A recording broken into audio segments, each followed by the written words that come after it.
कृष्णाय वासुदेवाय हरये परमात्मने प्रणतः क्लेशनाशाय गोविन्दाय नमो नमः। वन्वस भागवत भगवान को, श्री सद्गुरुदेव भगवान को, श्री वेदव्यास भगवान को, श्री सुखदेव जी महाराज को, आश्रदेव पशुपतिनाथ को, वृंदावन बिहारी लाल को जय जय श्री राधे श्याम। परम मंगलमय अखिल कोटि ब्रह्मांड नायक अकारण करुणा वरुणालय निवृत्त निकुंज विहारी रास रासेश्वर भगवान श्री हरि श्री कृष्ण सर्वेश्वर को साक्षात वांग्मय प्रतिमूर्ति श्रीमद् भागवत महापुराण जसको सायंकालीन स्वाध्याय कक्षा विशेषमा हामी सदा झैं उपस्थित भइछौं। हामी प्रतिदिन सायंकालीन स्वाध्याय कक्षाका माध्यमबाट श्रीमद् भागवत महापुराणका भगवान श्री कृष्णका अक्षर विग्रह स्वरूप भागवत वाणीहरूलाई सरसर्ती हेर्ने चर्चा परिचर्चा गर्ने प्रयत्न गरिरहेका छौं। हामी तृतीय स्कन्धको चतुर्थ अध्यायमा छौं। यस चतुर्थ अध्यायमा भगवान श्रीकृष्णले यदुवंशको संहार गर्ने त्यो मनसाय बनाउनु। वारुणी नाम गरेको मदिरा पान गरेर यदुवंशी आपसमा लड्न थाले परस्पर। सुरुमा त मर्मभेदी बाणीहरू बोल्न लागे एक आपसमा, पश्चात अन्तिममा हतियार निकालेर लड्न नै लागे। अब त्यो भगवान हेरेर एउटा साना अश्वत्थ वृक्षका वटवृक्षका मुनि बस्नु भएको। उद्धवजी भगवानका समीप हुनुहुन्छ। त्यही अवस्थामा त्यहीँनेरि मैत्रेयजीको पनि आगमन भएको छ। मैत्रेयजी आउनुभयो, भगवानलाई आदर भावले नमन गर्नुभयो, दण्डवत गर्नुभयो। मैत्रेयजी आउनुभएको देखेर भगवान हर्षले युक्त हुँदै मैत्रेयजीलाई भन्दै हुनुहुन्छ, हे मैत्रेयजी, हजुरलाई म ज्ञान बताउँछु भनेर यसरी बताउने कुरा गर्नुभएको छ, ज्ञान दिने कुरा गर्नुभएको छ।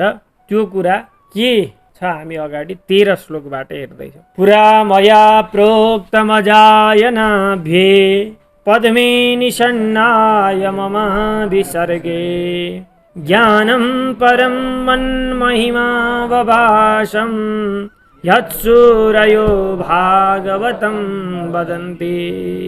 पुरा आदि सर्गे मम आदि सर्गे, पहिले मेरो आदि सर्गे पद्मकल्पमा त्यतिखेर नाभ्ये पद्मे निषण्णाय, मेरा नाभि कमलमा निवास गर्नुहुने भएका अजाय भनेका ब्रह्माजीलाई मया प्रोक्तम, मैले त्यो भनिसकेको छु अथवा भनेको थिएँ। तद परम ज्ञानम मनमहिमा वभासम परम ज्ञानम मया अजाय प्रोक्तम, मेरो महिमालाई प्रकाश गर्नेवाला भएको त्यो परम ज्ञानलाई मैले ब्रह्माजीलाई बताएको छु। त्यो परम ज्ञान ब्रह्माजीलाई बताएको छु। यत जुन ज्ञानलाई सूरयः विद्वांसः, विद्वान वर्गहरू के भन्नुहुन्छ भन्दा भागवतम वदन्ति, भागवत भनेर भन्नुहुन्छ। भगवान भन्दै हुनुहुन्छ, मैले पाद्मकल्पमा जो ब्रह्माजीलाई मेरो महिमालाई प्रकाशित गर्ने भएको ज्ञान परम ज्ञानलाई बताएँ, त्यसलाई विद्वानहरू भागवत भनेर भन्नुभयो। इत्याधृतोक्तः परमस्य पुंसः प्रतीक्षणानुग्रहभाजनोऽहं स्नेहोत्तरोमास्खलिताक्षरस्थं मुञ्चन् शुचः प्राञ्जलिरावभासे। भगवानले मैत्रेयजीलाई भन्दै हुनुहुन्छ, त्यहाँ को हुनुहुन्छ? उद्धवजी हुनुहुन्छ। परमस्य पुंसः, परमात्मा परम पुरुष भगवान श्री कृष्णका इति यस प्रकारका आदृत उक्त आधारपूर्वकका बाणीहरू।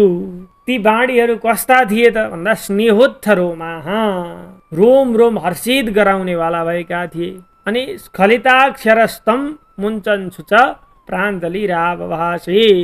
अब त्यस्ता बाणीहरू भगवानका सुनेर स्खलिताक्षरस्तम भनेको बोल्न नसकी गदगद बाणीले, बाणी चाहिँ के भइरहेका छन्, गदगद भइरहेका छन्, अस्पष्ट भइरहेका छन् र पनि त्यस्ता बाणीले सुचह मुन्छन् भनेको शोकलाई नाश गर्दै गर्दै प्रगत अञ्जली प्राञ्जली हात जोडेर चाहिँ आवभाषे भन्न लागे, अहम आवभाषे म भन्न लागे। कस्तो म भन्दा प्रतिक्षणानुग्रह भाजनोहम, प्रतिपल भगवानको अनुग्रह पाइरहने भएको कृपा पात्र म उद्धव भनेर यहाँ बताउनु भयो।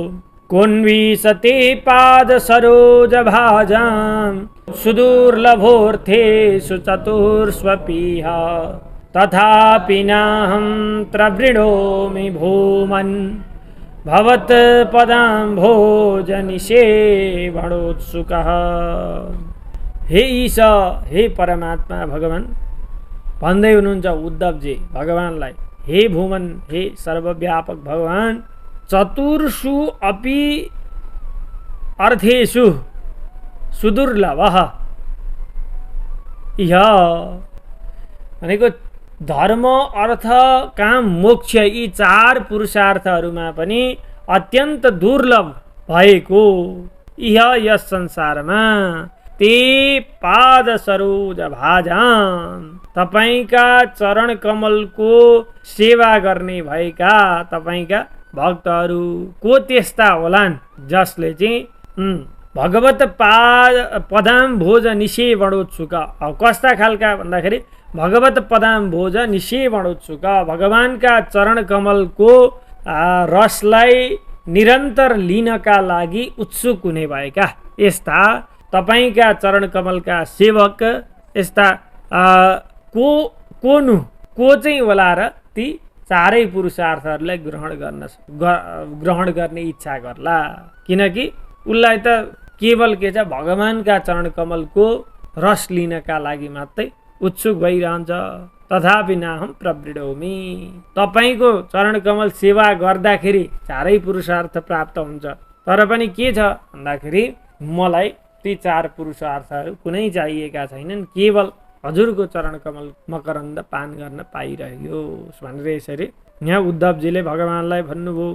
हे भगवान, आश्चर्य कस्तो लाग्छ भनेदेखि तपाईँ त परम पुरुष परमात्मा अखिल कोटि ब्रह्माण्डका नायक हुनुहुन्छ, तर पनि कस्ता कस्ता अद्भुत कर्म गर्नुभएको छ। यहाँ भन्दै हुनुहुन्छ कर्माण्यनिहस्य भवो भवस्यते दुर्गाश्रयोथारिभयात् पलायनम् कालात्मनो यत् प्रमदायुताश्रयः स्वात्मन्रते खिद्यति धीर्विदामिह। ते तपाईँ कस्ता तपाईँ भन्दाखेरि अनिहस्य ते भनेको निश्चेष्ट अन्त केही कार्य नगर्ने तटस्थ हजुरको कर्माणी धेरै लीला कर्महरू छन्, तपाईँले अद्भुत अद्भुत कर्म गर्नुभएको छ। अनि अभवस्य अजन्मा हजुरको भव जन्म भएको छ। अनि कालात्मनः स्वयं काल स्वरूप हुनुहुन्छ, तर के गर्नुभयो तपाईँले लीला गर्दाखेरि भने अरिभयात् दुर्गाश्रय, शत्रुका डरले गर्दा के गर्नुभयो, द्वारकापुरको आश्रय लिनुभयो। द्वारका दुर्गको आश्रयले, किल्लाको आश्रय लिनुभयो। अनि अथ पलायनम भाग्नु पनि भयो, तपाईँ यस्ता कर्म गर्नुभयो अद्भुत अद्भुत। अनि फेरि के गर्नुहुन्छ तपाईँ भन्दाखेरि स्वात्मन्द्रते, आफू आफैमा आत्मराम आप्त काम हुनुहुन्छ, तर तपाईले के अद्भुत लीला गर्नुभयो भने यत प्रमदायुत आश्रय, सुन्दरी अङ्गना गोपीहरूका साथ रास लीला रचाउनु भयो। यस्तो यी तपाईका लीलाहरूले गर्दाखेरि चाहिँ विदाम भनेको विद्वान व्यक्तिहरूको पनि धी बुद्धि चाहिँ खिद्यति भनेको मोहमा पर्दछ।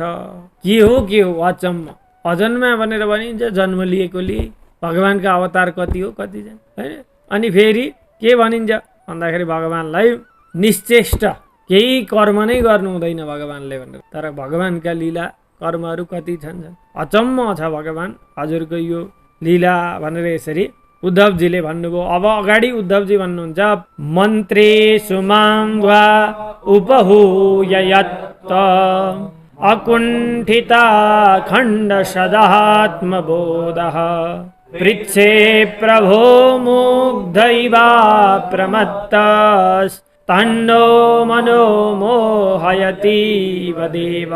हे प्रभु, अर्को एउटा कुरा छ, यसले पनि मलाई साह्रै मोहमा पुर्याउँछ।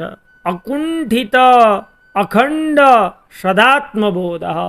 हजुरको आत्मबोध कस्तो छ भन्दा सदा सर्वदा अकुण्ठित छ, अखण्ड छ।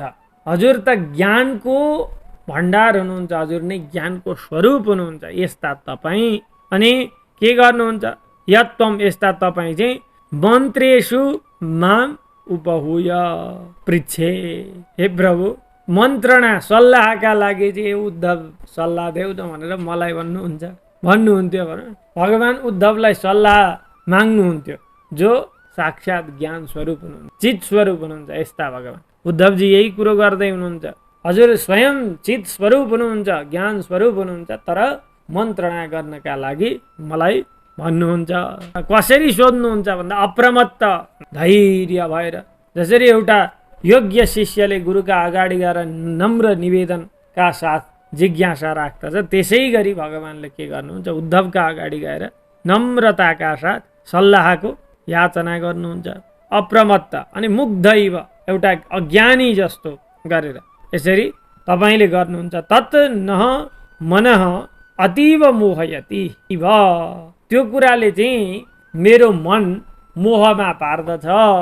हे देव, हे भगवान् भनेर यसरी उद्धवजी महाराजले भन्नुभयो। अगाडि भन्नुहुन्छ, ज्ञानं परं स्वात्मरः प्रकाशं प्रोवाच कस्मै भगवान् समग्रम् अपीक्षमं नो ग्रहणाय भरतार वदाञ्जसा यद् वृजिनं तरेम। स्वात्मरः प्रकाशं परं ज्ञानं कस्मै प्रोवाच। भगवान् समग्रम, हे भगवान् हजुरले के गर्नुभयो त भन्दाखेरि समग्रम स्वात्मरः प्रकाशं परम ज्ञानं कस्मै प्रोवाच। तपाईले समग्र आफ्नो आत्मतत्वको रहस्यलाई प्रकट गर्नेवाला, प्रकाश गर्नेवाला भएको त्यो ज्ञान, परम ज्ञानलाई चाहिँ ब्रह्माजीलाई बताउनु भएको छ। कस्मै ब्रह्मणे, ब्रह्माजीलाई चाहिँ बताउनु भो। प्रोवाच, उक्तवान्, कथितवान्, भन्नुभयो। अपिक्षमम नः, यदि म त्यो ज्ञानका लागि योग्य छु, ग्रहणाय अपि नः ग्रहणाय क्षमम, म त्यो ज्ञान ग्रहण गर्नका लागि योग्य छु भने हे भरत, हे स्वामी, अञ्जसा वद, सहजताका साथ मलाई त्यो ज्ञानको उपदेश गरिदिनुहोस्। यद, जुन ज्ञानले वृजिनम तरेम, म के गर्न सकौँ? संसार रूप समुद्रलाई, दुस्तरीय संसार रूप समुद्रबाट पार तर्न सकौँ भनेर यसरी भन्नुभयो। अगाडि भन्नुहुन्छ, इत्यावेदित हार्दाय मह्यं स भगवान् परः आदिदेशारविन्दाक्ष आत्मनः परमां स्थितिम्। इति, यस्ता प्रकारले आवेदित हार्दाय, हृदयबाट आफ्नो जिज्ञासाको भाव प्रकट गर्ने भएको, मह्यम, मलाई, स भगवान्, स परः भगवान्, उहाँ परमात्मा भगवान् श्रीकृष्णले अरविन्दाक्ष कमलनयन भगवान्ले चाहिँ आत्मनः परमां स्थितिम आदिदेश, आफ्नो रहस्यमय ज्ञानलाई चाहिँ के गर्नुभयो भन्दा उपदेश गर्नुभयो। यहाँ भन्दै हुनुहुन्छ, स एवमाराधित पाद तीर्था दधीत तत्त्वात्मविबोध मार्गः प्रणम्य पादौ परिवृत्य देव मिहागतोऽहं विरहातुरात्मा। एवं यस्ता प्रकारले स भगवान् आराधित पाद तीर्था, जसका चरण कमल चाहिँ के छन्? उपासनीय छन्, आराधना गर्न योग्य छन्। यस्ता हुनुभएका भगवान् श्रीकृष्णबाट आत्मतत्व विबोध मार्ग, आत्मतत्वको ज्ञान गराउने भएको त्यो सुलभ मार्गलाई जानेर अथवा उपदेश पाएर, अधीत भनेको अध्ययन गरेर, पादौ प्रणम्य, भगवानका चरण कमलमा प्रणाम गरेर, परिवृत्य भनेको भगवानको परिक्रमा पनि गरेर, अहम विरहातुरात्मा, विरहले गर्दा अत्यन्त आकुल व्याकुल भएर य आगत, यहाँ आइपुगेको छु भनेर विदुरजीलाई भयो। विदुर र उद्धवको संवाद हामी हेर्दैछौँ। अगाडि यमुनाका तटमा के भएको थियो, विदुर र उद्धवको भेट भएको थियो। त्यहाँ उद्धवलाई विदुरजीले सोध्नु भएको थियो द्वारकाका भगवान श्रीकृष्णका परिकरहरू के गर्दै हुनुहुन्छ, महाभारतको युद्ध हुनेवाला थियो, के भयो, यस्ता जिज्ञासा राख्नु भएको थियो। त्यो सबै जिज्ञासालाई शमन गर्दै गर्दै गर्दै गएर अन्तिममा भगवानबाट त्यो भागवत तत्त्व ज्ञानलाई प्राप्त गरेर म यहाँ आइपुगेको छु भनेर बताउनु भयो उद्धवजी महाराजले। अब अगाडि भन्नुहुन्छ सोहम तद्दर्शनाल्लाद वियोगार्तियुतः प्रभो गमिष्येदयितं तस्य बदर्याश्रममण्डलम्। स अहम, त्यस्तो म उद्धव तद्दर्शनाल्लाद वियोगार्तियुतः प्रभु, हे विदुरजी महाराज, तत् भगवत दर्शनाल्लाद, दर्शन पाएर आह्लाद भएँ, भगवानको दर्शन पाएर आह्लाद पनि भएँ र वियोगार्तियुतः, वियोग भएर अत्यन्त दुखी पनि भएको छु। भगवानको त्यो दर्शन पाएँ, आह्लादित भएँ, अनि भगवानबाट वियोग भयो, त्यसकारण म दुखी पनि छु। यस्तो म उद्धव चाहिँ तस्य भगवतः, भगवानको दयितम प्रियम, प्रिय बदरियाश्रम मण्डलम, त्यो बदरिकाश्रम स्थान चाहिँ गमिष्ये, अब जानेवाला छु। भगवानको प्यारो बद्रिकाश्रम, बद्रिक क्षेत्र, अब म यहाँबाट जाँदैछु भनेर विदुरजीलाई उद्धवजी महाराजले भन्नुभयो। अब अगाडि भन्नुहुन्छ यत्र नारायणो देवो नरश्च भगवान् ऋषिः मृदो तीव्रं तपो दीर्घं ते पाते लोकभावनौ। यत्र भगवान् ऋषि नारायणः, जहाँ भगवान् नारायण ऋषि स्वरूप भएर रहनु भएको छ, अनि नरश्च देव, नर स्वरूपमा पनि भगवान् रहनुहुन्छ। जहाँ नर नारायण भएर भगवान् रहनु भएको छ, त्यस्तो मृदु स्वच्छ तीव्रम तपः दीर्घम ते पाते लोकभावनौ भनेका त्यस्ता नरनारायण भगवान् जो लोकको पालन कर्ता हुनुहुन्छ, उहाँहरू चाहिँ तीव्रम तपः दीर्घम ते पाते, जहाँ अत्यन्त कठोर तपस्या, दीर्घम भनेको लामो समयदेखि ते पाते तपस्या गरेर बस्नु भएको छ भनेर यहाँ उद्धवजीले विदुरजी महाराजलाई भन्नुभयो। अगाडि श्री शुकदेवजी महाराज भन्दै हुनुहुन्छ इत्युद्धवादुपाकर्ण्य सुहृदां दुस्सहं वदं ज्ञानेना समयच्छत्ता शोकमुत्पतितं बुधः।